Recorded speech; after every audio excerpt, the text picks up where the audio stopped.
नमस्कार विद्यार्थी मित्रांनो, आर्या करिअर अकॅडमीमध्ये तुम्हा सर्व भावी अधिकाऱ्यांचं मी परत एकदा सहर्ष स्वागत करतो। आजच्या भागामध्ये आपण पाहणार आहोत हवेतील काही वायू व त्यांचे उपयोग। चला तर मग सुरुवात करूयात। पहिला वायू आहे नायट्रोजन। नायट्रोजनचं हवेमध्ये प्रमाण 78% आहे। आता नायट्रोजनचे उपयोग पहा। सजीवांना आवश्यक प्रथिने मिळवण्यासाठी मदत करतो। अमोनिया निर्मिती त्याचबरोबर खाद्यपदार्थ हवाबंद ठेवण्यासाठी याचा उपयोग होतो। पुढील वायू आहे ऑक्सिजन। हवेमध्ये ऑक्सिजनचे प्रमाण 21% आहे। ऑक्सिजनचे उपयोग पहा। सजीवांना श्वसनासाठी उपयोग होतो, त्याचबरोबर ज्वलनासाठी सुद्धा ऑक्सिजनचा उपयोग होतो।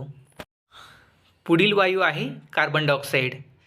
हवेमध्ये कार्बन डायऑक्साईडचे प्रमाण 0.03% आहे। आता कार्बन डायऑक्साईडचे उपयोग पहा।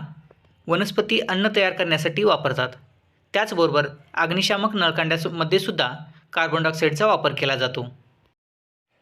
पुढील वायू आहे आर्गॉन। आर्गॉनचे हवेमध्ये प्रमाण 0.9% आहे। आता आर्गॉनचा उपयोग कशासाठी होतो ते पहा। विजेच्या बल्बमध्ये आर्गॉनचा वापर केला जातो। पुढील वायू आहे हेलियम। हेलियमचे उपयोग पहा। कमी तापमान मिळवण्यासाठी हेलियमचा उपयोग केला जातो, त्याचबरोबर विनापंख्याच्या इंजिनवर चालणाऱ्या विमानामध्ये सुद्धा हेलियमचा वापर केला जातो। पुढील वायू आहे निऑन।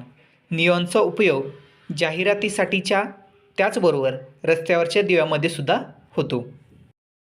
पुढील वायू पहा क्रिप्टॉन। क्रिप्टॉनचा उपयोग हा फ्लोरोसेंट पाईपमध्ये केला जातो। पुढील वायू आहे झेनॉन। झेनॉनचा उपयोग फ्लॅश फोटोग्राफीमध्ये होतो। आता शेवटी पहा, इंधन ज्वलनातून हवेत सोडले जाणारे घातक घटक।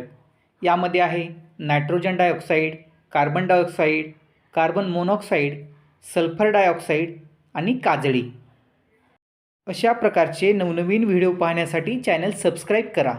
त्याचबरोबर लाईक, शेअर आणि कमेंट करायलाही विसरू नका। थँक्यू।